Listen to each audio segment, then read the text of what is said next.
Hello, I'm Andy Beahrs, Grants Manager for Green 2.0, and I'd like to welcome you all to today's Environmental Grantmakers on Diversity in Philanthropy event. Green 2.0 works to diversify the environmental movement and to ensure that environmental NGOs and foundations are inclusive and equitable. Sometimes this means tracking hiring and retention practices, and at other times can take the form of exploring the ways that institutions can support leaders of color in their organizations throughout the environmental space. So today we're going to focus on the crucial role that funders can play in elevating people of color in the NGO and philanthropic sectors, and ways that they can promote diversity, equity, and inclusion. We're going to hear from some outstanding grant makers who are known for their commitment to DEIJ and to transforming the green movement in line with social and environmental justice. So a brief housekeeping note before we start. If you have any questions throughout the event, please just put them in the Q&A box and we will answer as many as we can get to the best of our ability. We may not get to all of them, but you can also email questions to info@diversegreen.org. That's info@diversegreen.org, and we will get them to the appropriate folks to respond as soon as possible. So with that, I'd like to pass it over to Rashad Morris, the Director of Strategic Partnerships at Earth Alliance, who will be moderating today's discussion. Rashad? Thanks, Andy. It's so great to be here with you and to be here with our panelists and with all of you who have tuned in through your various locations around the country. I'm going to ask the panelists to please turn on their cameras so that you get to see them.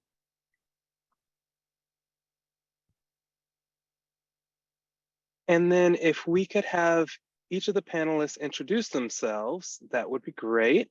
Including your name, your pronouns, the location, and the name of your organization. And we'll start with Adriana. Thank you so much, Rashad, and thank you, Green 2.0, for this invitation, this opportunity to be here with you all. I am Adriana Quintero, and I am the she, her pronouns. I am the Vice President of Programs and Equity at the Energy Foundation, based in San Francisco, California, on Ohlone land. Pass it on to Nina. Yeah, hi everyone. I'm Nina Lagpacan. I'm a program officer at Oceankind. We're also based in the San Francisco Bay Area on unceded Ohlone land, and I use she, her pronouns. Cara. Hi, thanks everyone, and thanks for being here. I'm Cara Eisel. I'm a program officer at the Walton Family Foundation. I work on our U.S. fisheries portfolio, and I'm normally based out of Washington, D.C., but I am calling in today from beautiful Tampa, Florida. I also use she, her pronouns, and I am going to turn it over to Mike. Hello, this is Mike Roberts. I'm not sure why I can't start my video, but I will just go ahead and introduce myself via voice. Mike Roberts, President and CEO of First Nations Development Institute in Longmont, Colorado. Glad to be here. Thank you. Great, thank you all. It's good to have you all together this morning / afternoon, depending on where in the country you are. As Andy mentioned, my name is Rashad Morris. I'm the Director of Strategic Partnerships at Earth Alliance, which is a new startup philanthropy. I use he, him pronouns, and I'm based in Seattle. So to kick us off, I'd like to start with Green 2.0's, actually, no, I want to, before we get into Green 2.0's recent report, I want to start with each of you. I'm curious how each of you entered philanthropy and whether you've experienced any challenges or alternatively any benefits in bringing your full racial and ethnic self into this work. And maybe we'll start with Cara. Sure, thank you. So I have been at Walton for about 6 years, and before that I worked in both nonprofits and government. And I am a white woman, so I will say that I have definitely experienced privilege and just kind of automatic acceptance. You know, when I walk in a room, everyone assumes I belong. And so I've definitely experienced that in my philanthropic journey. Great, who wants to go next? How about Mike? Sure. How did you enter philanthropy? How long have you been in philanthropy? And can you share any challenges or benefits that you've had in bringing your full racial and ethnic self into your work? Yeah, so I started in philanthropy when our organization started in philanthropy back in 1995. So that make about 30 years. And the entry was through us becoming a re-grantor of other people's money as an intermediary, not as a full-blown private foundation. And as being a Native American philanthropy, kind of a rare bird, First Nations did some work trying to identify natives in the program director level or above in philanthropy, and there's only about 30 or 40 folks. So usually when you are a native in philanthropy, you're not in the minority, you're in the only in most rooms you're in. And that makes it an interesting place to be most times.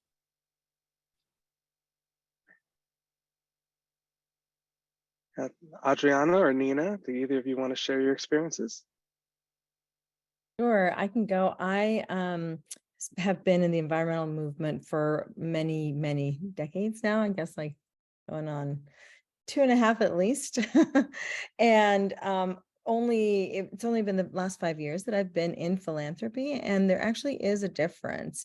It's not to say that there is diversity across the board. That would be false. But that's one of the things that I've really focused on my entire career as a Latina woman in the environmental space. I was not originally, especially back in early 2000s, not seeing a lot of representation, and really committed to changing that. And I'm pleased to see some growth. Similarly in philanthropy, I think we're making progress, but we've got to really stick to it. Our organization, I'm proud to say, is now at I want to say 52% people of color, which is fantastic. And yet, the numbers don't tell the whole story. So we have continuous work ahead of us, and have to remain deeply committed to making sure that we're not forgetting the full spectrum of what representation and meaningful representation really looks like. That's great. Thank you for sharing that, Adriana. Nina. Yeah, I entered philanthropy right after finishing grad school in 2017. It was the start of the Trump administration. It was not a great time for me to start my career as a federal employee, which is what I wanted to do. So I fell into philanthropy. I started at the Gordon and Betty Moore Foundation on their conservation and markets team. And really wasn't until I came to Oceankind in 2020 where I feel like my full racial and ethnic self can really be celebrated and my lived experience valued in how we make our grant making decisions. It's certainly been acknowledged, I think, in my previous conservation roles, and working in really rural places in the West, like South Dakota and Wyoming. I think I definitely hid my full self and played better in white spaces by hiding who I really was. As you mentioned that, Nina, it leads me to think about the history of this work long term. So just for everybody who's viewing this this webinar, I've got a series of kind of prepared questions, but I really do want to open this up to be a little bit of a dialogue also between the panelists. And so it's an invitation to you as the panelists. If you hear something that somebody else has shared that you would like to react to or respond to, please just indicate so, and we'll create space for that. But as I was listening to all of your responses, I was reminded about the history and the sort of the development of this conversation around, it started off with diversity many decades ago, and then the issues of equity and inclusion became embraced more recently in recent years.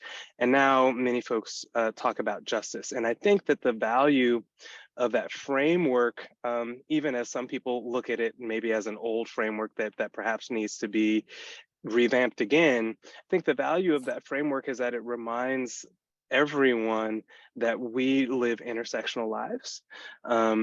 We are not just grant makers, we're not just advocates, we're not just men or women or Black men or Asian American women or Latino women. We bring all ourselves to this work.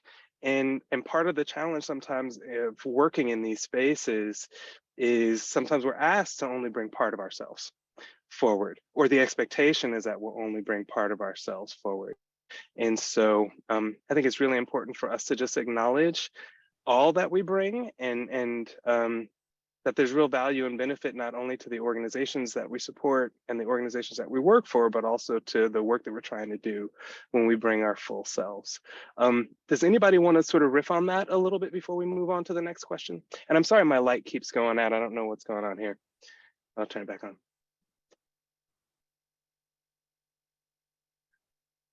All right, I will just jump in then into the next question. So one of the benefits of Green 2.0 is that they've done so much work in making this fullness of ourselves more transparent and apparent, particularly through the transparency report that it's issued over the past few years. And in the most recent transparency report, Green 2.0 found that 70% of foundation heads are white, so the sort of CEO level. 65% of foundation boards are white, and no other individual racial group has broken more than about 12.5% of board membership. So in other words, when it comes to foundations, it's very white at the top. And I'd like to open up a question to this panel about what barriers you believe prevent more leaders of color from taking on leadership role in the foundation space. And just looking at this panel and listening to how long many of you have been in this space, I think we can all agree that it's not a lack of talent that has limited sort of breaking that glass ceiling. But if you can share what you believe are some of the barriers that prevent leaders of color from leading, that'd be great. And I'll open it up to anybody, whoever would like to kick us off.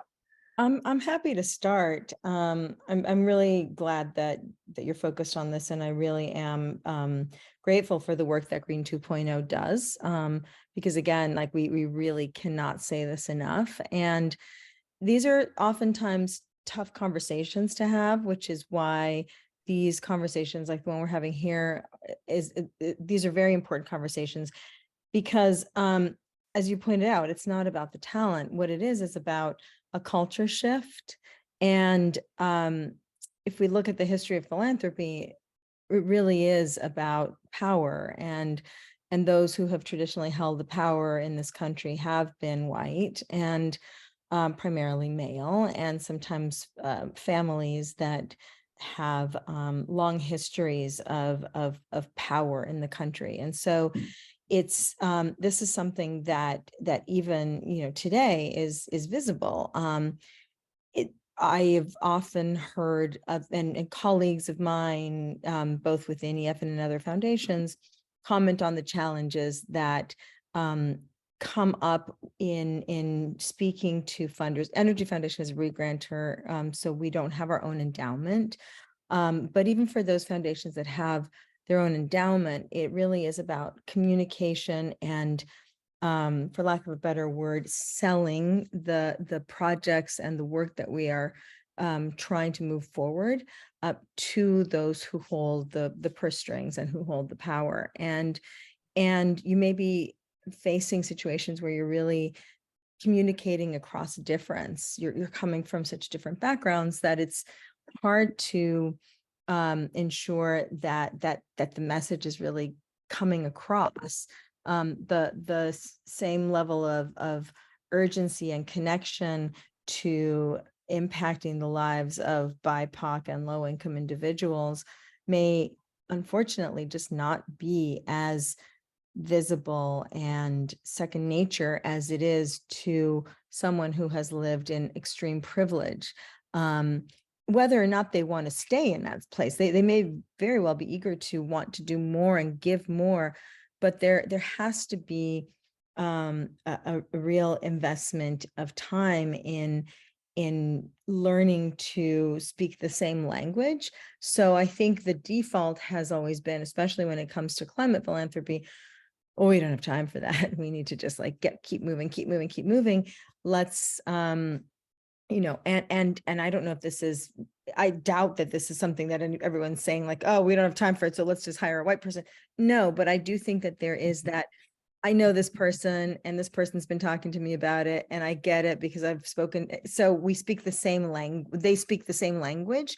And therefore, I think that is a comfortable and easy default versus investing the time and energy into really meeting in the middle. And I do think that that would be the way that we'd start to see things change more rapidly.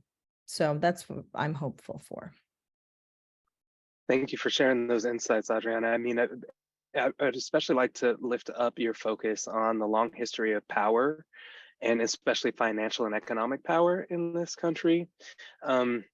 Mike, you mentioned earlier in your introduction that being a Native American in this space, it's not only usually a function of being one of a few, but sometimes the only. Can you talk a little bit about some of the barriers that you believe are preventing more leaders of color, either Indigenous or otherwise, from stepping into leadership roles at foundations? Yeah, I mean, I think there's quite a few, but I'll just highlight a couple things. One, when you look at like philanthropy in general and how they go about hiring people, usually they use recruiting firms to find program officers or higher level employees and board members. First Nations did a research report a couple of years ago called Searching for Inclusion, really looking at the way in which recruiting firms talked to, interviewed, found Indigenous candidates for private foundation jobs, and the implicit bias and the outright discrimination and discriminatory language and the way they treated candidates came through on the recruiting level. So in many cases, the foundations themselves will never see Indigenous candidates because the recruiting firms they work with aren't well versed or focused on the uniqueness of Indigenous populations. I think the other thing you see is that foundations and other NGOs, find groups that look like them. If you look at the hiring for environmental grant makers in general, a lot of them come from the big environmental NGOs. And we've already demonstrated through the Green 2.0 report that the big NGOs in environmental space, conservation space, aren't hiring people of color. So it's a pool that foundations are looking to. People who are in the field with them don't look like me. And so you're just continuing that that cycle of discrimination and exclusion for people of color. That's so important. One of the things that you highlighted there, Mike, was the gatekeeping role of recruiters and recruitment firms and the entire hiring process, the ways in which that limits the pool of candidates. But then what both you and Adriana mentioned was this idea of people sticking with what they know or within their existing networks. And I'll just share that early in my experience, when I was an advocate in the environmental space before I entered philanthropy. And from a number of organizations that I was partnering with, we'd be talking about intersectional work, and we'd be talking about the importance of economic issues alongside pollution and environmental issues. And I can't tell you how many times I would hear other leaders and other environmental advocacy nonprofits say, but we're not an environmental justice organization. So once again, sort of restricting the definition of the work. And so I think that maybe there's some history of people sort of looking at candidates of color and thinking, oh, well, they're going to want to go beyond this very narrow category of work that we've defined as environmental, as opposed to asking us, well, what work do you see as environmental? And I think for many of us as people of color in this space, we have a more expansive view of environmental impacts because often we are the ones that are first and worst hit, and hit not only on the environmental side, but on the economic and the other health aspects and other elements of the work. So I want to Yeah, can I just address that real quick? I mean, when we talk about the environmental movement in this country and the climate crisis we're in right now, you know, it hasn't gotten better in the 50 or last 100 years, right? And so, like, why aren't we looking for new thinking? If we have this group think of white environmental staffed organizations and the problem's getting worse and not better, and not say that there's a cause and effect that they're not doing their job, but there's not new thinking and new ideas coming into the field from other communities, as you've indicated, from communities of practice and environmental justice organizations that might be able to broaden their thinking, broaden their constituency, broadening the voice of folks who are with them in the conservation movement. So it's not just an isolated few white folks, you know, hanging out together at EGA. Oh, that's right. It's this, I think there really is this definitional issue of what is environmental work, what is environmental advocacy, what is environmental philanthropy supposed to address. And, you know, I think a lot of people look back, especially in the funder space, look back at the last time that an attempt was made to pass federal climate policy. Because a lot of those decision makers at the time weren't incorporating issues of workers' rights and labor standards, they weren't incorporating issues of economic and social justice, those policies failed. And I think that was the turning point moment.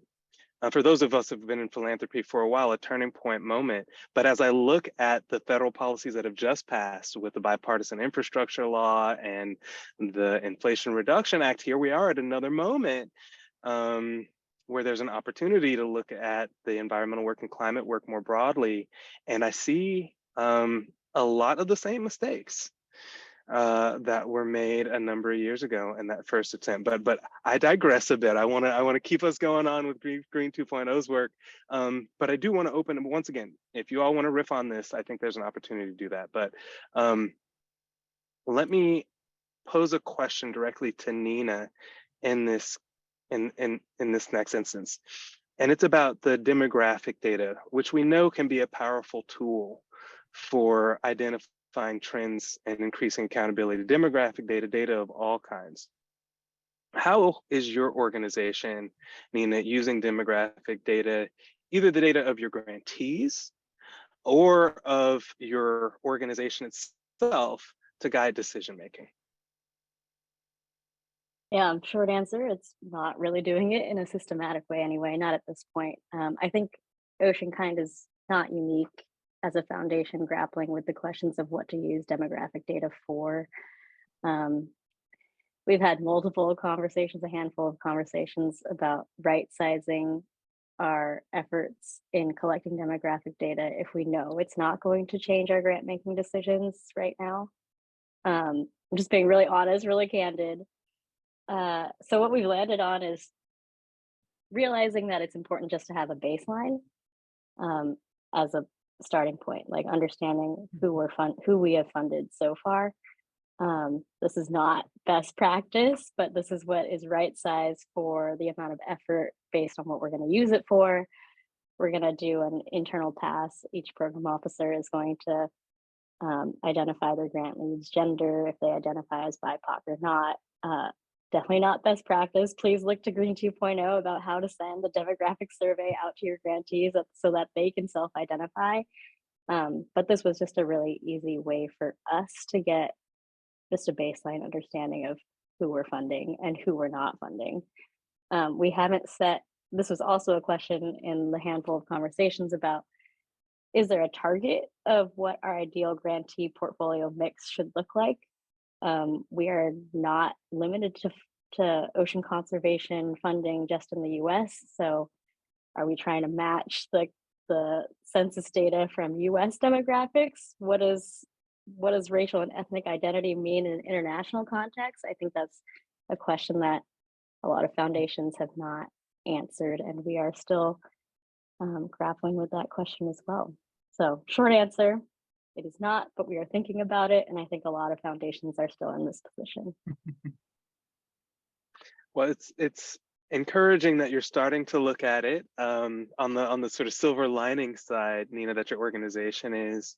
But I will share that a lot of times in these spaces, foundations will look at demographic data when they're looking to pass policy or enact approaches, but then when it comes to implementation, sometimes that data isn't as important. So for example, we need to get to 50+1 in order to, and I know this is a C3 space, but often a lot of this work is we need to get to 50+1 in order to get something enacted. And so there's a big push to say, oh, how can we build the bigger tent to make sure that we have support? But then once something is enacted and the policy is passed, those same folks that helped it cross the finish line don't always show up. And so that's just a little flag I'll put. Does anybody else want to address that question about demographic data? Mike? Yeah, I mean, so we received grants from maybe 100 foundations, and I'm guessing 90 of them collect demographic data from us as they do for all their grants and their grantees. And I think collection is an interesting process. What I don't see is any sort of transparency on publishing what that data is. And let me give you kind of a tale of two cities, right? Kellogg Foundation for at least the last decade has been collecting demographic data on his grantees. And every year I raise my hand at one of their meetings and say, will you show us what your data tells you about who you're giving to, what they look like, dollars going to BIPOC grantees, as well as the number of grants going to BIPOC grantees, and it's radio silence. And this last year, they actually published what their data was, right? And it was over 50% of their dollars are going to BIPOC-led institutions. I can make lots of guesses on why they didn't publish before last year, but we can all, make some extrapolation there. When you look at the Group Health Foundation, a new foundation in Seattle, led by a woman, a Native woman, Nicole Maher, they came out after their first year of grant making and published their demographic data. 2/3 of their grant making was going to BIPOC-led institutions. And so it's about publication of this data, not collection of this data. It's about transparency on the part of foundations, not hiding what their giving looks like or what their grantee pools, staffing, or board of directors look. That's so valuable. So for those of you out there in Foundation Land who are listening, it's important to share this data. All right, I want to get you back into the conversation here, Cara.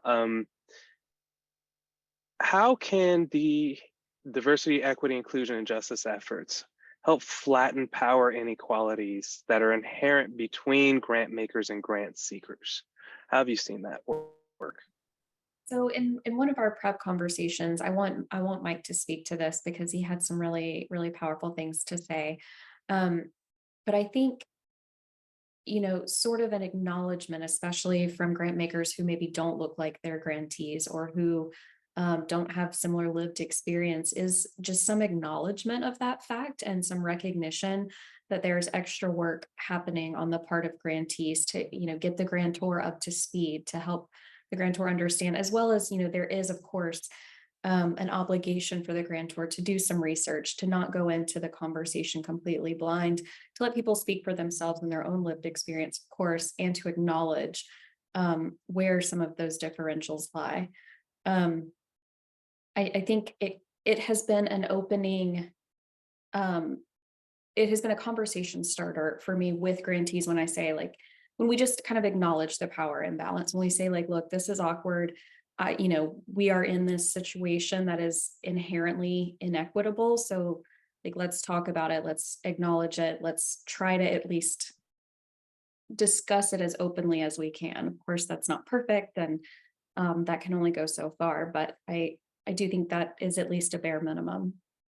So I hear you say the power of naming it, essentially naming the power dynamic. I mean, one of the things that I like to have a conversation with, especially when I'm talking to trustees of foundations, is I like to pose the question, how often do you think about the power dynamics of any room that you're in? And very often I will say to them, if you don't think about or are aware of the power dynamics in the room, then you're probably the one with the power. which sort of places an extra onus on those of us who are stepping into spaces to look at ourselves and say, if I'm looking around this space and I'm not thinking about who has the power and who's controlling the things, then probably it's me, and I need to be aware of how I tread based on that knowledge. Cara, Mike teed you up. She said that you had some thoughts that you might, that she was really impressed by that you shared before. So if you could share with us as well. I'm not sure what it was I shared before about this, but it was the tax, the idea of the tax that grantees have to pay. I mean, we were just taught, we did have a conversation about, the power dynamic, at least for natives in a first meeting with a foundation. You get this 1 hour time frame to pitch your idea. And I was sharing with the group earlier that there's a Native American tax that we have to pay every time we walk into a new foundation door. So within our 1 hour time frame, we get to talk about our work and talk about our mission and talk about the great people that we work with in the community. We get sidetracked for the first half hour having to explain to our funder partners about Indian gaming and why gaming tribes aren't funding our work, or if their gaming tribes are funding our work. And I was sharing, I'm guessing that my white colleagues rarely get asked if Sheldon Adelson is funding their work with his gaming profits, and they don't have to spend a half hour explaining the Indian Gaming Regulatory Act and how it works between tribes. And so what becomes, so I pay a 50% gaming Indian tax for my opportunity to talk with philanthropy that my white colleagues don't have. And so it's interesting how these dynamics and the willingness of foundations to self-educate about issues and the people they're meeting with can impose a huge disadvantage on the folks who are showing up in front of them. That's really powerful, Mike. This idea of being questioned about, well, why do you need our resources, right? Instead of saying, how can our resources accelerate and provide capacity for your work, there becomes this sort of, once again, this gatekeeping function for a lot of foundations who are trying to figure out, and of course, there are fewer resources than there are needs out there, but this demand to say, show me, why you're worthy. It's definitely something in the philanthropic space that I think that we should be having more conversations about. Anybody want to touch on that? One more thing. Yeah. I mean, President Clinton at one of the nominating conventions talked about this really wonderful concept called arithmetic. And so, with regard to Indian gaming, we always share with foundations that if you look at the profits that come out from Indian gaming and you divided them by on a per capita basis across all the Indians in the country, Indians would still come up to less than half the median income of all the rest of the United States population. And so if people could, they don't have to learn about Indian gaming, but doing the math might be nice, a place to start. So thank you I'm a big fan of arithmetic, by the way. Well, and for elevating that, I think it's really important to elevate that, which is again, I mean, when you have a panel that is diverse like this one is, one of the benefits is that you get these perspectives that maybe some folks in this audience have never heard before. And so we're demonstrating in real time the value of bringing in diverse backgrounds and experiences and perspectives in terms of giving us a fuller picture of what needs to be, of how we can look at our work and the questions that arise. All right, I'm gonna move on to the next question here, and it's a little bit of a tricky one. So I'm curious to see who's gonna want to bite at it. But at this point, here we are in early 2023, and diversity efforts for sure, but also inclusion, equity, and justice efforts have been around for some time. And a number of foundations have been applying these lenses to their grant making with more or less success. But what impacts, if any, are you seeing from equity initiatives in terms of workplace equity within foundations? Or are you seeing any sort of impacts? Is this more along the lines of do as I say and not as I do? Who wants to jump at that one? Come on, this I is can start. it looks like Nina came off first. I was gonna say, come on, this is a brave space. Yeah, I mean, least amount to say, so I'll start us off because Oceankind is such a small staff, but being small is great. Our efforts to be more inclusive can be so individually tailored to the folks that we have currently. But we also recognize that internal DEIJ efforts for Oceankind is where we have the least potential for impact because we're a 6-person staff with no plans on becoming that much bigger. So yes, we looked at our hiring practices, trying to make them align with best practices as much as possible, but we literally have made like one hire in the last couple of years. Where we have the biggest impact is just funding BIPOC-led organizations and leaders and getting the funding out the door. It's really that simple. But on the internal side, again, I think for me, focusing on DEIJ at Oceankind, it's allowed me to finally show up as my full self. I definitely feel more comfortable encouraging our white staff to do the homework and take the time to understand how they can be better white allies. And there's been multiple occasions, either in internal conversations or external conversations, where my white colleagues have practiced being a good white ally and called someone out for being problematic so that the burden doesn't have to be always on your staff of color. That's so powerful, Nina. I think all of us on this panel have had times where, and I'm including you too, Cara, in the sense of your gender perhaps, have had times where we were called upon to be the voice of the entirety of our race, or the entirety of our gender, or the entirety of our background and experience. And that is an additional burden that often is placed upon us as staff in these spaces to be advocates for this work. And we do it because we're passionate, but it is an additional burden. Anybody else want to address the question of the impact of equity initiatives within foundations? Yeah, I'd love to. I think that, as with a lot of the work that we all do, it really begins with us having to educate ourselves at home, so to speak, within our organizations first, in order to be able to be good partners. So not only is representation important, as I alluded to earlier, it's more than that. It really is about making sure that we are airing and talking and learning on a constant basis, and learning about our blind spots, and really readjusting our perspective when we're meeting with grantees who have been historically underfunded and historically under engaged and left out of especially places where decisions are made and where important decisions are made.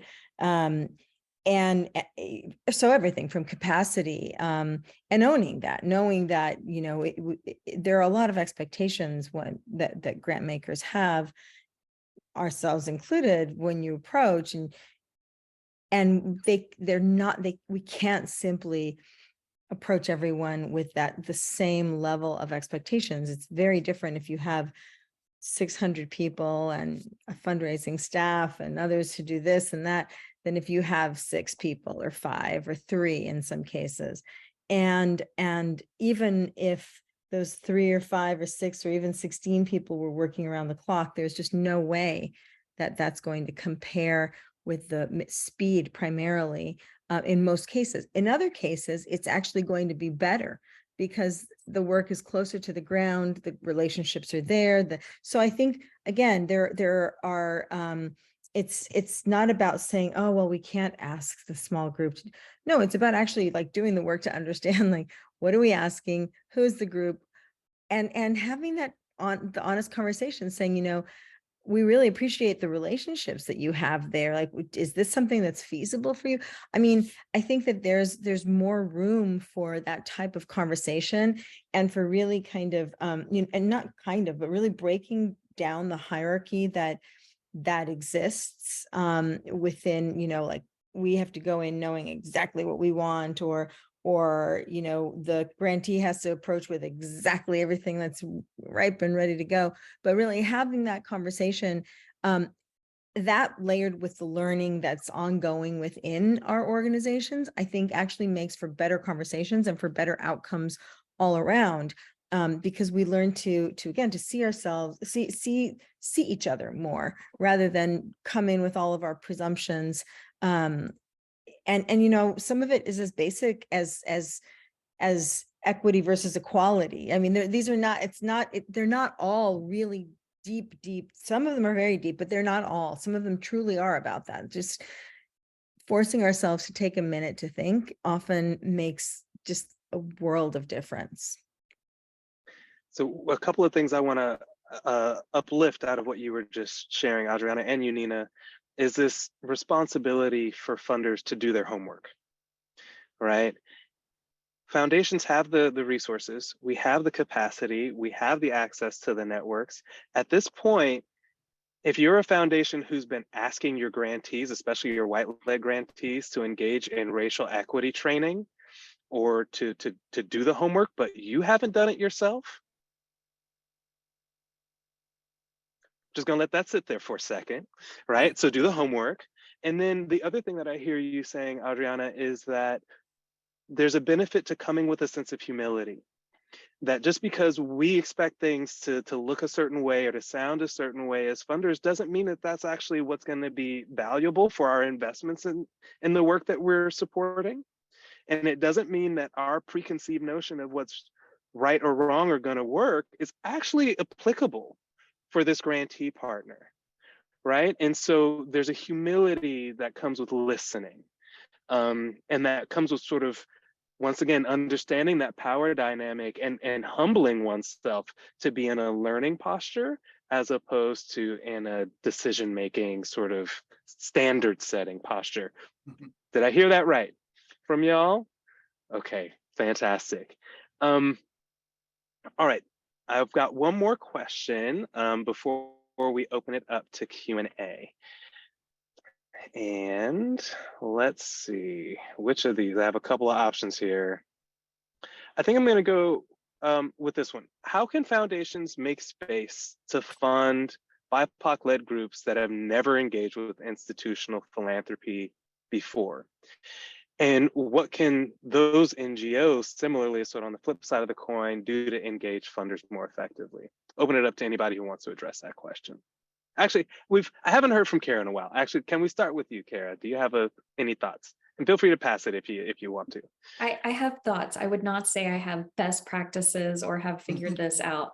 I think, we've talked about the importance of networking, and it just can't be overstated. So when you have an amazing partner who's maybe POC led, BIPOC led, and you can introduce them to other funding partners, that's really powerful. I think it's also, in terms of entering philanthropy, the networking you can do with young professionals, I think that can be really powerful and really helpful too, making those connections, making those introductions.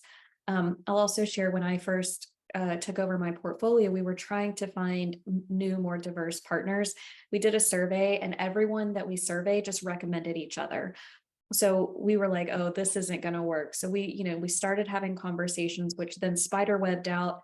People would introduce us to someone else who would introduce us to someone else, so that we were able to meet new people and make kind of those inroads into new communities. But it takes a lot of concerted effort, and you have to be willing to take the time when it's easy to just go with your existing partners and network. So. Great, thank you. Anybody else want to address that question about how foundations can make the space? Go ahead, Nina. Oh, I was just briefly going to add, funders need to make room for flexible support if you're going to engage with more BIPOC-led organizations. even if you cannot make a general operating support because your foundation is limited, there are ways to be creative about making your project support grants a little more flexible to make room for organizational development and organizational capacity and leadership development for these folks to be successful. And then on the flip side, Rashad, you also asked about what can NGOs do to engage funders more effectively. I'll just leave us with, it's kind of disheartening to say, but sometimes your program officer that you're talking to about a potential grant is not often the sole decision maker. There's a board, there's the directors that you have to convince. And sometimes I say, I am your biggest advocate in trying to get this grant across the finish line.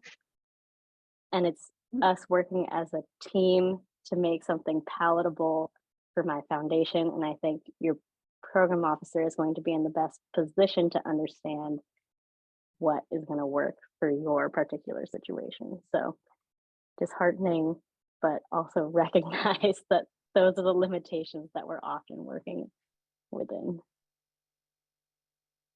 Thank you, Nina. Mike, did you want to add to that?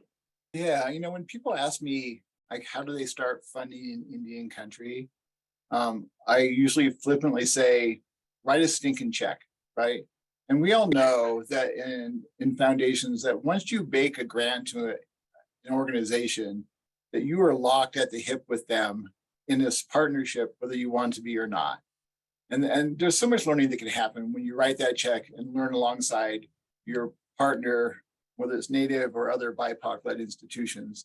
But it's that risk-taking of writing that first check that gets you in that portfolio, that gets you in that community, that gets you in the network that you might not own of other BIPOC-led institutions. And so, why I say that somewhat flippantly, it really is an action people can take. It's not a contemplation people can take. It's not a plan people can take. It's an action people can take to actually be involved in funding BIPOC-led institutions. And I know that's like a bit flippant, but we worked with a group, the Sustainable Ag and Food Systems Funders this last year in a partnership where we had a learning journey for about a dozen, maybe 14 foundation partners, where they learned alongside us on what was going on in food systems programs in Indian country. Part of their requirement for participating in that learning cohort was at the end of that journey, they were going to be required, not by us, but by the Sustainable Ag and Food Systems Funders, to leave a $50,000 donation behind somewhere in Indian country. So it wasn't just taking information, being a tourist in Indian country and learning about food systems programs, but actually a commitment to invest. And so I think that there are models out there that foundations can take advantage of or create to make these kinds of investments easier for them to make. I love that example of, don't just show up as a tourist, but show up as somebody who's going to contribute and be an actual partner in the work. I really appreciate this. So that comes to the sort of end of our kind of prepared questions. I'd like to take a couple of questions from the Q&A over the course of this webinar. A number of people have been putting questions into the chat. Unfortunately, we won't be able to get into all of them, but we will get into some. And actually, before we jump in, I want to share one quick thought about ways that foundations can make space for funding BIPOC-led groups. And that will be an example from a foundation that I worked for a number of years. And that was talking to the white-led organizations who have historically received the funding, who have multiple resources available to them, who are bringing in multiple revenue streams, and talking about the impact of supporting the gaps that they see in their advocacy campaigns. And the fact that by us as a foundation, investing more into those gaps, that their work would actually be more effective. And I found that message actually resonated. So when I had to, we all, as grant makers, we have limited budgets very often. And it's a zero sum. You try to spend down to zero. And so in order to fund a new group, the money's got to come from somewhere.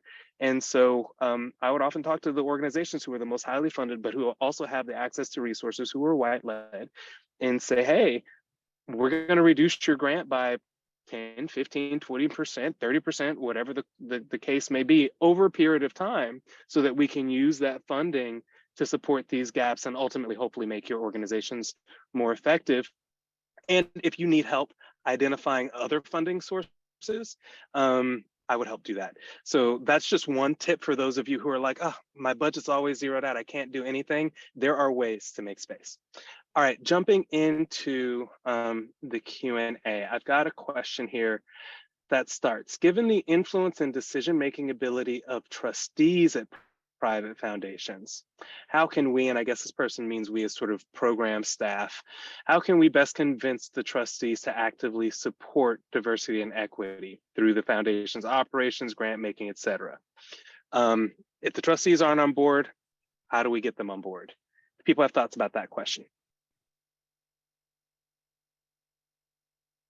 Yeah, this is one of the hardest parts. This is truly where everybody, excuse me, who is well-intentioned seems to struggle the most, because there's the disconnect between the trustees and staff often. And I do think that sometimes working with and very directly talking to, I believe it was Nina who was saying, directly talking to how we need to present this to the trustees is one of the best gifts that you can offer, because, and being honest, I mean, I don't think that any grantees will be surprised to know that it's a struggle to convince everybody that projects are worthy of the investments we're proposing. So I think it starts with transparency and honesty, and ideally collaboration. But I also think that on the, you know, if wherever possible, it is about educating the trustees, and that can't happen right before you're asking for a grant to be approved. It has to really happen over the course of time, because it has to sink in. Telling stories of, you know, bringing up the stories of incredible success as well, like making sure that they're constantly receiving not just kind of the numerical wins that we're so, you know, used to delivering, but really telling those stories. I think that also really helps to bring trustees along, but it does have to be just this ongoing cultivation of trustees, so that they're more receptive to funding that just may be further out of their experience and scope. I appreciate that. Trustee education is just so crucial. And I see you, Cara. I'm going to come to you in just a second. I think that one of the shifts that we as a sector need to embrace more is the concept, especially when it comes to endowed foundations, that once that foundation, once that endowment exists, once that tax write-off for the family or the individual donor has been made, it's no longer that person's money. That's public money. And the role of trustees are to be stewards of public money. And I still see so many times trustees of endowed foundations saying it's my money, or it's my grandfather's money, or it's my mother's money. No, it's not. So I'm going to use this space right now. If you have an endowed foundation, if you work for an endowed foundation, as soon as that tax write-off was written, that money is held in trust for the public. And I think that level of education can help trustees to appreciate what their actual role should be. Cara, I see you wanted to address that question. Yeah, I just wanted to piggyback off what Adriana was saying. So in addition to the storytelling, I think experiential learning can be really powerful. And when we can get trustees out, site visits, meeting with grantees, meeting with partners, that can be really powerful. And I think also making sure to make that connection between, you know, DEIJ efforts and your conservation goals, and how those two things have to be integrated to get success is also really important. Like we've said, like Rashad, you've mentioned before, like these aren't separate goals, right? Like these are necessary for us to get to success. So making sure that we build in that the narrative about the importance and the necessity is really helpful. Great. I see that we're running really short on time, so I wanted to do a super quick question. I hope that the managers of this panel don't get too angry with me, but I think that there was a good question in here. And it was, what are some methods to increase the hiring of BIPOC staff? Like literally, one sentence from any of you. If you don't have a diverse staff, where do you start?